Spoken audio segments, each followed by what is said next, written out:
चल रहा है। बीता वक्त कुछ और था, आज का वक्त कुछ और है। हम लोगों ने पैराट्रूपिंग की है, माउंटेनियरिंग की है, हम लोग शूटिंग करते हैं।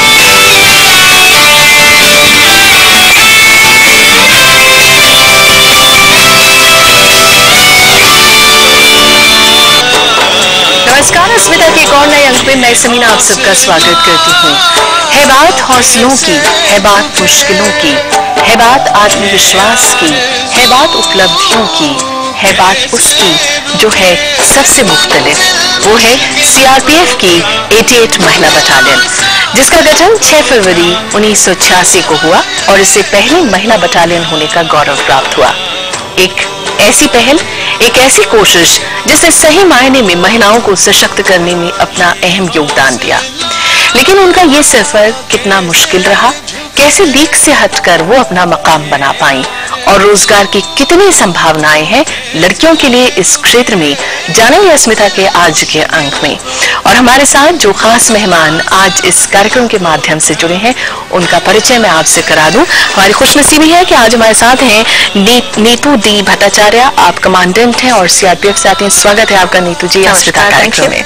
हमारे साथ है आनंद मलिक जी, आप सीआरपीएफ में ऑपरेशन और एचआर देखते हैं। स्वागत है आपका आनंद जी अस्मिता कार्यक्रम में। हमारे साथ है मीनू खान, आप ट्रेनिंग और रिक्रूटमेंट देखती हैं सीआरपीएफ में। स्वागत है आपका मीनू जी अस्मिता कार्यक्रम में। हमारे साथ है शाना मोर्शा चानू, आप असिस्टेंट कमांडेंट हैं और स्पोर्ट्स में आप अर्जुन अवार्ड हासिल कर चुकी हैं। खुश आमदीद शाना अस्मिता कार्यक्रम में। और हमारे साथ है अंकिता श्रीवास्तव, आप लेफ्टिनेंट कर्नल रही हैं, आर्मी में से आपका ताल्लुक रहा है। स्वागत है अंकिता आपका अस्मिता कार्यक्रम में। और ऑडियंस में आज हमारे साथ जुड़े हैं मीडिया सक्सेस एकेडमी और IIHT के स्टूडेंट्स, जो आपसे सवालों का दौर जारी रखेंगे। मैं आप सबको खुश आमदीद कहती हूँ, आपका भी स्वागत करती हूँ। और इससे पहले कि हम अपने इस कार्यक्रम को आगे बढ़ाएं, आइए हम नजर डालते हैं अपनी इस खास रिपोर्ट पर।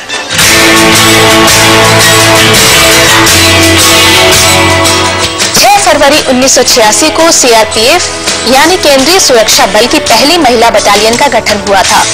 इस बटालियन की चुनी गई महिलाओं को 44 सप्ताह का कठिन प्रशिक्षण दिया गया और प्रशिक्षण के बाद 31 मार्च 1987 को इस महिला बटालियन ने राष्ट्र रक्षा के काम में अपना सहयोग देना शुरू किया, जो आज तक जारी है। ये बटालियन घरेलू दंगों से निपटने के साथ ही श्रीलंका भेजी गई भारतीय शांति सेना से लेकर UN मिशन, भुज में आए भूकंप और श्रीनगर एयरपोर्ट पर हुए आतंकवादी हमलों तक की घटनाओं में अपना जौहर दिखा चुकी है।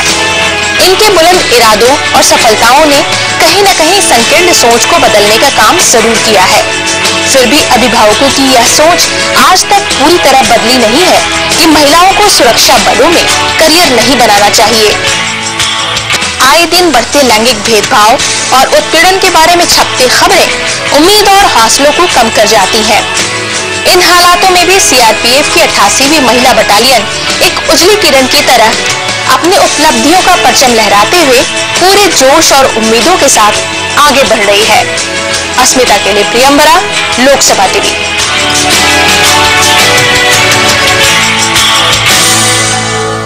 तो ये तो थी हमारी खास रिपोर्ट जो आप सबने देखी। नीतू जी, मेरा सवाल आपसे सबसे पहले, बिकॉज सीआरपीएफ को आप सर्व कर रही हैं और एक महिला होने के साथ साथ आप बहुत मुस्तैदी के साथ, बहुत कठिनाइयों के साथ जूझते हुए आगे बढ़ रही हैं। इस बटालियन की अगर हम बात करें, और हमारी ऑडियंस भी, हमारे दर्शक भी जानना चाहेंगे, शुरू करने के पीछे इसकी वजह क्या रही और खासियत क्या है जो ये सबसे अलग है? 88 महिला बटालियन, जैसा कि आपने अभी कहा, आज से 25 साल पूर्व विश्व की सबसे पहली महिला बटालियन होने का गर्व प्राप्त करके हम एक बटालियन के रूप में आए। हमारे स्वर्गीय प्रधानमंत्री श्री राजीव गांधी का ये एक सपना था कि महिला सशक्तिकरण की दिशा में एक ठोस कदम उठाया जाए। औरतें जो अपने घरों में चार दीवारी के बीच में रहीं, क्लास 8 हमने उनकी एलिजिबिलिटी कंडीशन रखी, वो वहां से निकली, एक फिजिकली टफ ट्रेनिंग शेड्यूल से वो गुजरी, उसके बाद वो दिल्ली में आई और इन पिछले 25 सालों में उनकी उपलब्धियां ये बयान करती हैं कि कैसे वो वहां से अब एक गांव की एक लड़की वहां से निकल करके शहरों में आई। लेकिन सवाल सिर्फ सशक्तिकरण का नहीं था, सवाल ये भी था कि क्या हमारे देश को इसकी जरूरत है, क्या हमारे देश को इसकी आवश्यकता है, कि लड़कियां ये एक ऐसा काम करने का जोखिम उठाएं जो कि पहले नहीं किया गया था। एक मेल बैस्टियन को स्टॉर्म करना हमारा अकेला मकसद नहीं रहा। पिछले 25 सालों में ये बटालियन कश्मीर से लेकर के नॉर्थ ईस्ट के गुवाहाटी और तिनसुकिया से लेकर के IPKF के साथ श्रीलंका में भी अपनी सेवाएं अर्जित कर चुकी हैं और एक बहुत लंबी लिस्ट गैलेंट्री मेडल्स और सेना मेडल की हम लोगों के नाम है। जिस एरिया में हम जाती हैं, हमारा ये मानना है कि जिस एरिया में हम सर्व करती हैं वहाँ 3 बेसिक डिफरेंसेस आते हैं। पहली बात, उस सोसाइटी में जहां हम सर्व करती हैं वहाँ चूंकि हम फर्स्ट रिस्पॉन्डर के रूप में जाती हैं और हम ये मानती हैं कि वहाँ एक इंसर्जेंसी इफेक्टेड एरिया है। वहाँ की औरतें, बच्चे, बूढ़े जिस तरीके से हमारे अंदर एक कॉन्फिडेंस रिपोज करते हैं और जो हीलिंग टच हम लाते हैं, क्योंकि सोसाइटी को वापस अपनी जगह लाना जरूरी है, वो हमारा मानना है कि हमारी सबसे बड़ी कंट्रीब्यूशन है सोसाइटी को। दूसरी बात, जो लड़कियां जिस गांव से निकली हैं उस गांव की सोसाइटी के ऊपर कितना चेंज आया क्योंकि वो लड़की वहां से निकल के आई है। और सबसे बड़ी तीसरी बात यह है कि उस लड़की में खुद में कितना चेंज आया। उसने अपने आप से बात करी, उसने जो कॉन्फिडेंस गेन किया और उस कॉन्फिडेंस के चलते वो खुद किस उड़ान को भर चुकी है। देश ही नहीं, विदेश के कोने कोने में जाके जब वो सर्व करती है, जब वो वापस आती है, सोसाइटी कितना बदल जाती है उसकी वजह से। हम ये मानते हैं कि यही हमारी सबसे बड़ी उपलब्धि है। बहुत खूबसूरत बात आपने कही कि एक चेंज ला पाए आप सोसाइटी में औरतों को सशक्त करने के माध्यम से। आनंद जी, अगर हम पुरुष प्रधान समाज की ही बात हम आपसे कर लें, बड़ा मुश्किल होता है औरत को इस मकाम पर देख पाना, उसकी कामयाबियों को सराह पाना और उसको आगे बढ़ते रहने के लिए हमेशा प्रेरित करना। एक्सेप्टेंस कैसा रहा? कितना जल्दी एक्सेप्ट कर पाए इनको पुरुष प्रधान समाज में या उस कम्युनिटी में या उस क्षेत्र में जिसको आप लोग जैसे लोग सर्व करते हैं? जहाँ तक मैडम ने बताया कि ये 25 साल पहले एक एक्सपेरिमेंट किया गया था कि एक बटालियन जिसकी वास्तव में ज़रूरत थी कि इंसर्जेंसी प्रोन एरिया में फ्रिस्किंग चेकिंग के लिए, जहाँ पर महिलाओं का मिलिटेंसी के रूप में इंट्रोडक्शन हो गया था, तो उनको एक रिक्वायरमेंट थी कि जहाँ मानवाधिकार बीच में आ रहा था कि महिलाओं को महिलाएं चेक करेंगी, तो वहाँ पर उसको एक बटालियन की आवश्यकता थी। उस कदम को देखते हुए ये टेट बटालियन का गठन किया गया था और उसी का एक आज का यदि परिणाम देखें, आज हर पैरामिलिट्री एक महिला बटालियन को अपने आप में समायोजित कर रही है और इवन इसमें सीआरपीएफ में भी आज की उसमें समय में 3 महिला बटालियन खड़ी हो रही हैं।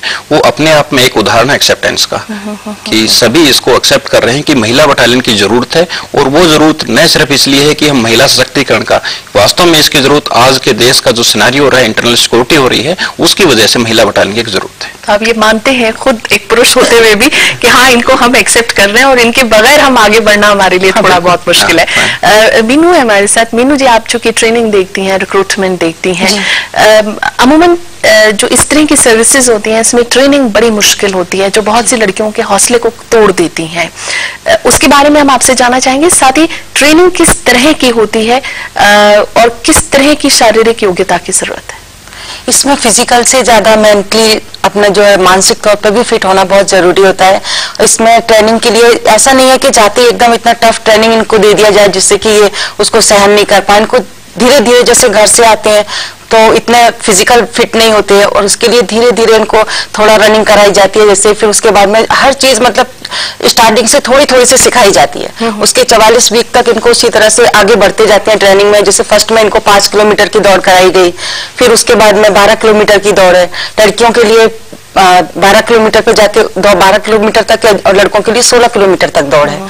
तो उस दौड़ में भी इनको ये नहीं है कि एकदम दौड़ा दिया जाए, धीरे धीरे करके इनको दौड़ करवाई जाती है और उसी में इनको पूरा ड्रिल वगैरह, उसके साथ साथ वेपन की ट्रेनिंग, हर तरह से इनको आत्मनिर्भर बनाने के लिए यूएससी वगैरह की ट्रेनिंग, उसमें सब तरह की ट्रेनिंग दी जाती है, जिससे कि अगर ये जब ट्रेनिंग करके बाहर निकलते हैं ये तो अपने आप में एक अलग ही महसूस करते हैं कि हम पहले क्या थे और आज हम क्या हैं।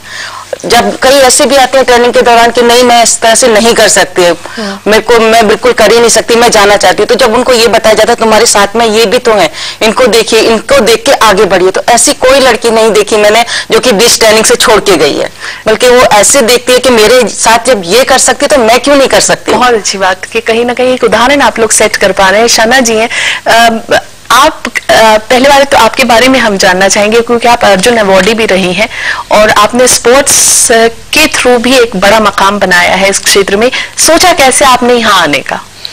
सबसे पहले मैं इम्फाल मणिपुर की रहने वाली हूँ और उसी टाइम हम बचपन से स्पोर्ट्स बहुत पसंद करती थी। और सबसे पहले स्पोर्ट्स अथॉरिटी ऑफ इंडिया वहाँ पे हॉस्टल के लिए हमको लड़कियां चुने थे, उसमें हमने टेस्ट के और फिटनेस करके हमको सिलेक्शन हो गई थी। उसके बाद हम धीरे धीरे नेशनल चैंपियन बनने लगे और नेशनल के बाद हमको इंडियन कैंप में हमारा नाम आ गई और उसके बाद हमको आगे बढ़ने के लिए वहीं पे ट्रेनिंग किया जाता है। और 1996 में मैं वर्ल्ड चैंपियनशिप में सिल्वर मेडल लेके आई थी।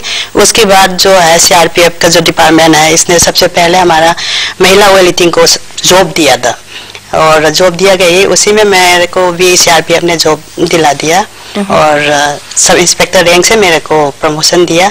उसके बाद मैं उसी के साथ साथ मैं प्रैक्टिस करने लगी और उसके बाद परफॉर्मेंस देते रहे और CRPF डिपार्टमेंट हमको बहुत मदद करते हैं और जितना फैसिलिटी चाहिए हमारे लिए मदद कर लेते हैं और उसके बाद हमको प्रमोशन दिया जाता है।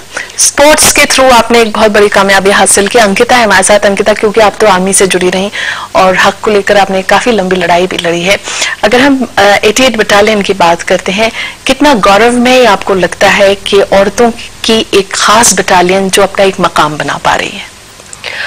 देखिए, CRPF की 88 महिला बटालियन के जो आज मैं पहली बार मिल रही हूँ, कमांडेंट से भी मैं मिल रही हूँ, मुझे बहुत ही अच्छा लग रहा है और मैं ऐसा बैठे सोच रही हूँ कि एक आर्मी में भी काश ऐसी एक कभी बटालियन बन सकती होती और हम भी मैं एक महिला बटालियन को कमांड करने की, ऑफ कोर्स मेल बटालियन को भी कमांड करने की पूरी क्षमता है हमारे अंदर, लेकिन काश अगर ऐसा कभी होगा आगे या होता तो बहुत खूबसूरत होता।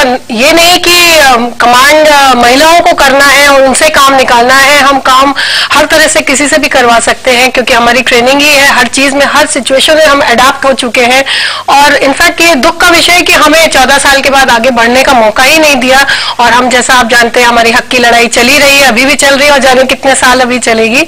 और मैं वेट भी कर रही हूँ कि अगर हम जीत गए तो शायद मैं वापस अपनी वर्दी में यहाँ पर आपके सामने बैठी नजर आऊंगी।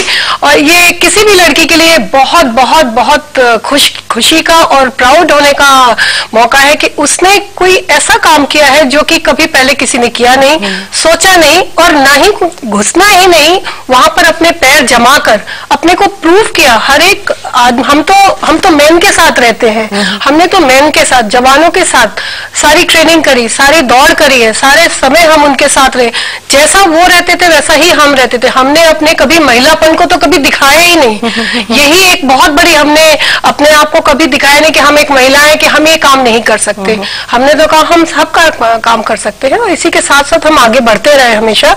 और जितना ये फील करते हैं प्राउड उतना हम भी फील करते हैं प्राउड, लेकिन दोनों में कोई बराबरी नहीं है, अपने अपने अलग अलग फील्ड में अलग अलग तरीके से हम लोग ने काम किया है। लेकिन कहीं ना कहीं आपको यह एहसास होता है कि एक ऐसी बटालियन जिसने अपने आप को साबित कर दिया और अगर लड़कियां चाहें और औरतें चाहें तो वो अपने आप को साबित कर सकती हैं बशर्ते उनको एक मौका दिया जाए। हाँ। बिल्कुल स्वर्गीय प्रधानमंत्री श्री राजीव गांधी की दूरदृष्टि के चलते केंद्रीय रिजर्व पुलिस बल को भारत ही नहीं बल्कि विश्व की पहली महिला अर्धसैनिक बटालियन के गठन का गौरव प्राप्त हुआ, जबकि ये रास्ता आसान न था।